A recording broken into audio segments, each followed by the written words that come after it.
10 American R&B bands, #1 hits, gold records, sold out tours. Then they vanished, not because the music stopped being good, because the industry decided it was done with them. Some got sampled into immortality without credit. Others just faded while the world moved on. This is what happened to the bands that shaped soul music, then got erased.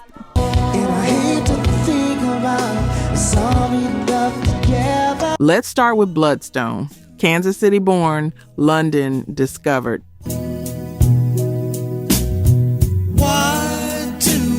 In 1973, they released Natural High, and it shot to #10 on both the pop and R&B charts. That's not small, that's massive.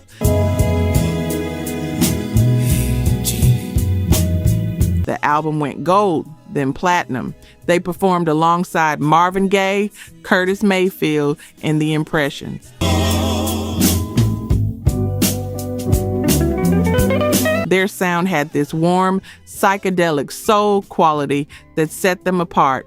Tight harmonies layered over heavy bass, somewhere between the fragility of the moments and the Norman Whitfield production style.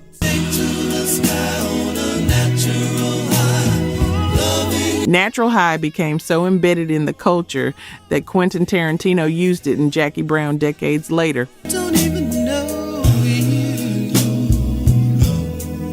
For a moment, Bloodstone was everywhere. Radio couldn't get enough of them. Then the moment passed. Not because the music stopped being good, but because that's how it works sometimes.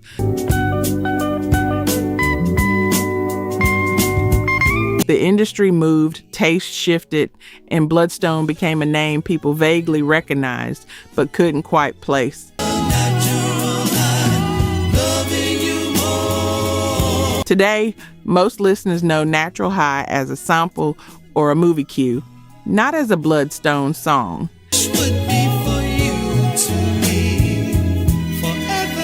The band kept recording through the 80s, kept performing, but they never recaptured that initial wave.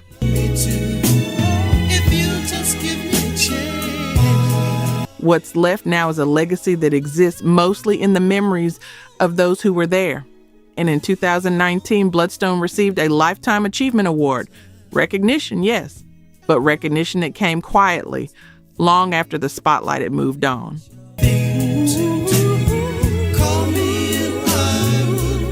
The Sylvers were a family. 10 siblings from California, each one with serious pipes.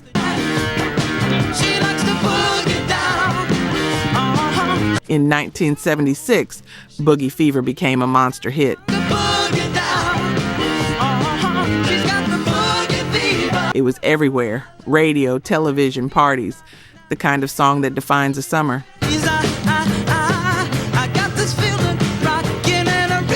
But family groups face unique pressures. The business side, the personal side, the weight of keeping everyone together while the industry demands constant output.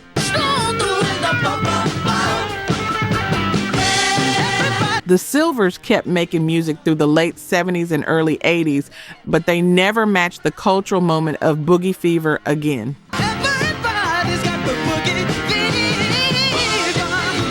Decades passed. The name faded from mainstream conversation. Then social media happened. TikTok brought Boogie Fever and Remember the Rain back. A new generation discovered the Sylvers not as a nostalgic reference, but as fresh, infectious music.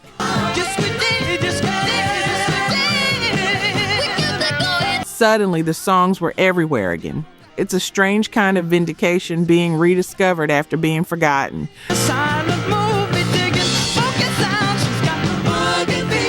The Sylvers aren't touring anymore. Most of the siblings have moved on, but the music found its way back. That's worth something.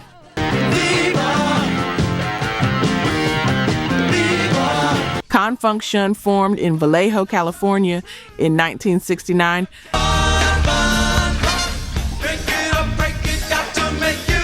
They signed to Mercury Records in 1976 and spent the next decade releasing hit after hit on the R&B charts. Fun went to number 1 in 1978, a tribute to funk itself, written as a love letter to groups like Brick.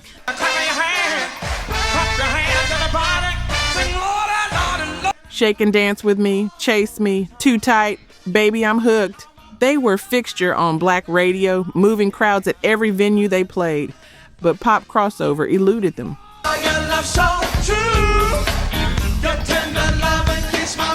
Only Fun and Too Tight cracked the top 40 on the Billboard Hot 100.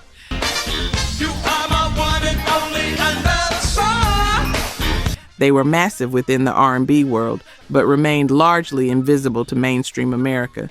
That pattern would define their career: 11 albums, gold certifications, sold-out tours, but no crossover moment that pushed them into the pop culture stratosphere.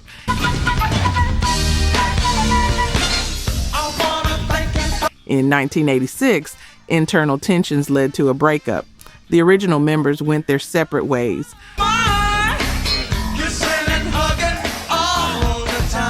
For years, Funk Shun existed primarily as a name on old vinyl and in the memories of devoted fans.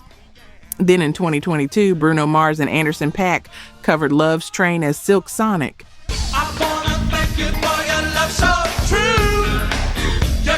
The song became a hit all over again.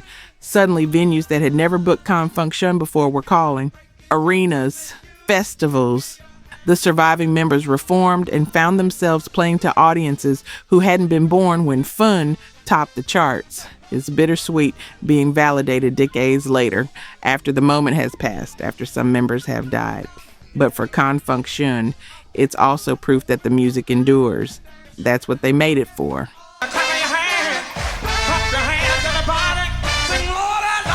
Lakeside came out of Dayton, Ohio in 1969.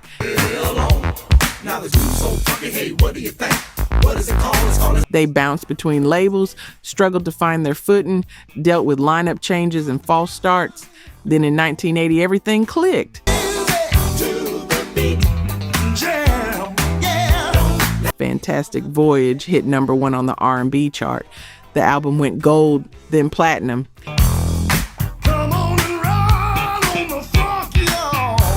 It remains their biggest achievement, a perfect storm of groove, melody, and timing.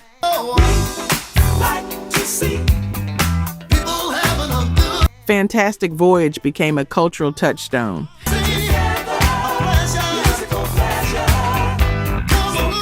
In 1994, Coolio heavily sampled it for his own massive hit.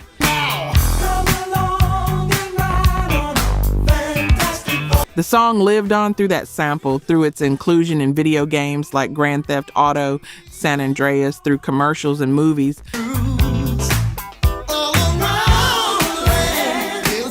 But Lakeside as a band, after Fantastic Voyage, they never reached those heights again.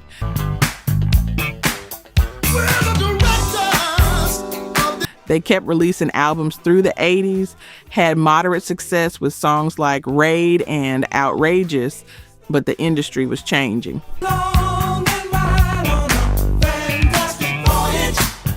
New Jack Swing was taking over.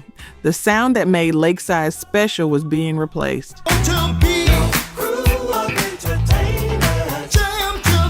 By 1987, Bullseye became their last major hit.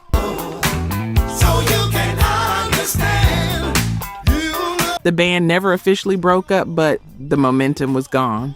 Today, Lakeside exists primarily through Fantastic Voyage, a song everyone knows, by a band most people have forgotten. Mtume was led by James Mtume, a percussionist who'd worked with Miles Davis, Freddie Hubbard, and Lonnie Liston Smith. By the early 80s, he'd formed his own band with vocalist Tawatha Aji.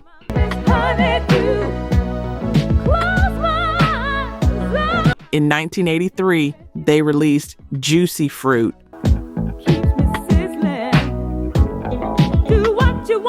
The song spent 8 weeks at #1 on the R&B chart.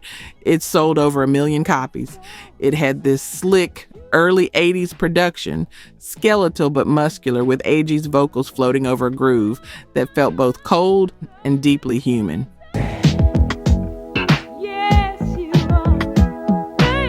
Juicy Fruit became a Quiet Storm staple, and then in 1994, the Notorious B.I.G. sampled it for Juicy, one of the most iconic hip-hop songs ever made.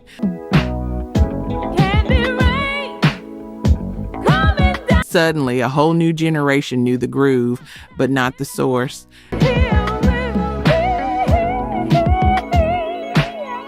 Mtume kept making music through the 80s. You, Me, and He became another Quiet Storm favorite, but they never matched the commercial success of Juicy Fruit.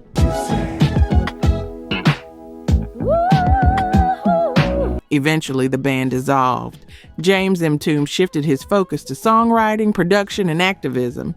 He co-wrote Roberta Flack's The Closer I Get to You and Stephanie Mills's Never Knew Love Like This Before.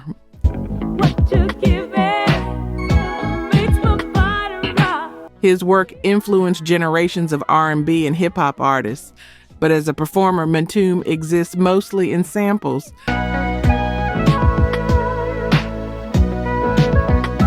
The Notorious B.I.G. introduced Juicy Fruit to millions who had no idea where it came from.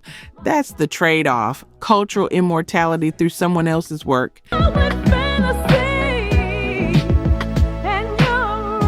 The New Birth wasn't a band, it was an army. And when her useful world was about to 17 people in an 8-piece band called the Nightlighters.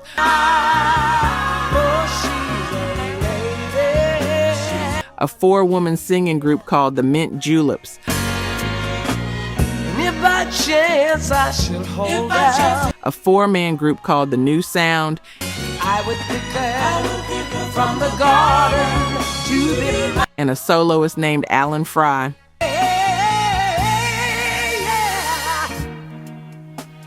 Harvey Fuqua put them together after leaving Motown, and in 1971 they released Ain't No Big Thing, But It's Growing.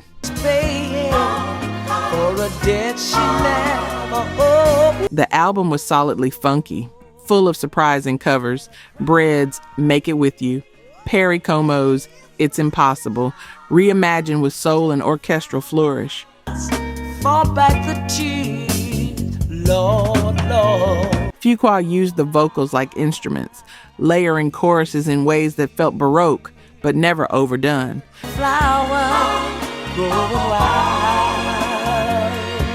For a brief moment, the New Birth felt like the future of R&B, a massive collective creating something bigger than any individual could, but massive groups are hard to sustain.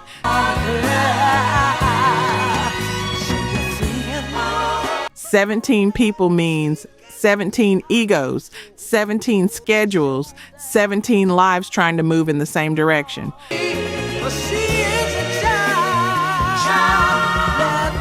The New Birth kept recording through the 70s, but the original magic faded.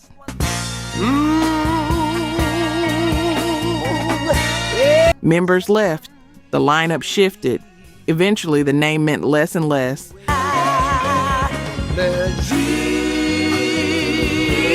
Today, the New Birth is a footnote, a fascinating experiment that produced incredible music for a window of time, then dissolved. The album still exists. The recordings still sound astonishing, but the band is gone. She will awaken. Atlantic Starr formed in the late 70s and spent the 80s as fixtures on the R&B charts. As soon as I look at you, it'll show up my touch of 4-leaf clover. If your heart isn't it. They mastered the Quiet Storm approach, romantic lyrics over soft, sexy beats. Sitting at home, I do know. In 1987, Always became their biggest crossover hit, reaching #1 on the pop chart. So right. For a moment, Atlantic Starr had everything, but success at that level creates pressure. The industry wants you to repeat the formula over and over until it stops working.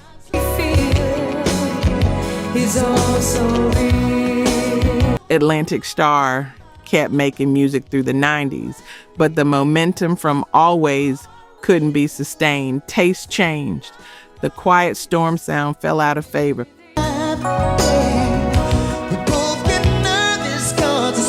New artists took their place. Atlantic Starr never stopped being good at what they did. They just stopped being what the industry wanted.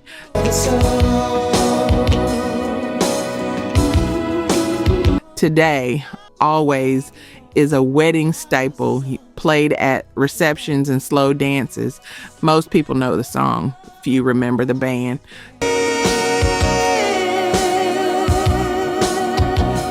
Charles Wright and the Watts 103rd Street Rhythm Band didn't do solos.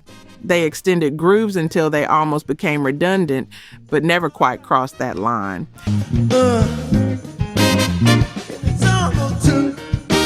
In the early 70s, they released Express Yourself, a funk anthem that became a standard.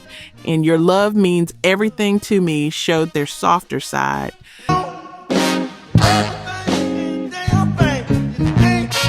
The band had this bass-heavy, guitar-chunking approach that prioritized rhythm over everything else. They were workmanlike, unglamorous, and incredibly tight.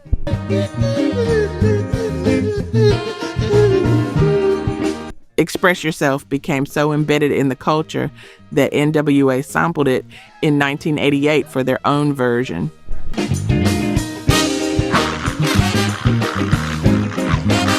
Eazy-E was Charles Wright's nephew. The family connection brought the song to a new generation, but again, most listeners knew the NWA version, not the original.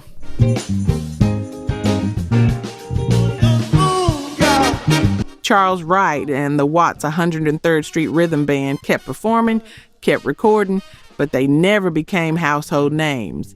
They were too rooted in their sound, too committed to the groove, to chase crossover success.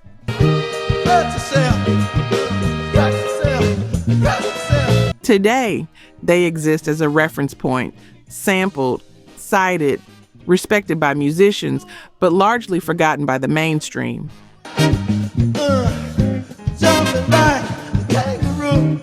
The Chi-Lites came out of Chicago with harmonies that were just a little bit richer than average. They seem to know my name. In 1972, Oh Girl became one of the premier soul songs of the decade. Have You Seen Her solidified their run.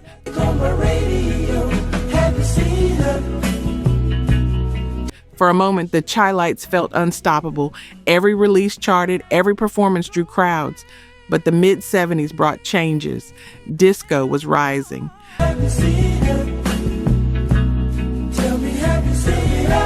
The sound that made the Chi-Lites special was being replaced by something slicker, more produced.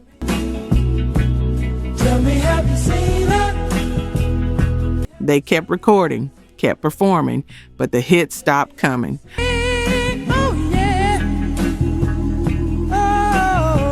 Lineup changes didn't help. The industry moved on. To the movies, maybe to the park. Today, the Chi-Lites are remembered for Oh Girl and Have You Seen Her, two perfect songs that defined an era. But the band's full catalog, their influence on Chicago soul, the way they pushed harmonies forward, that's been largely forgotten.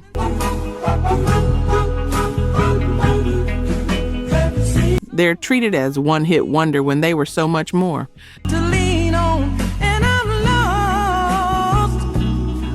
The Gap Band came out of Tulsa, Oklahoma.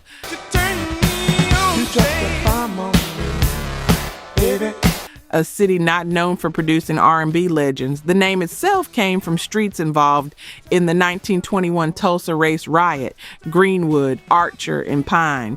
It was a deliberate choice, a way of honoring history while making music that made people dance.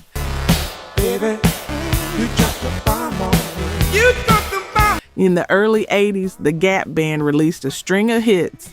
You Dropped a Bomb on Me.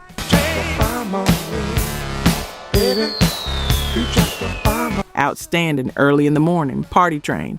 They were massive on R&B radio, moving bodies at every club, but they never broke the pop top 20. They were too funky, too rooted in black culture to cross over in the way the industry wanted.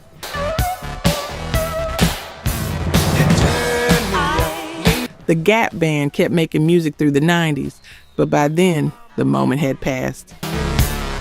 Baby, you dropped the bomb on me. New Jack Swing and hip-hop had taken over.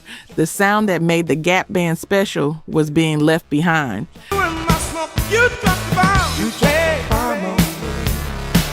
Today, their songs are sampled constantly in hip-hop.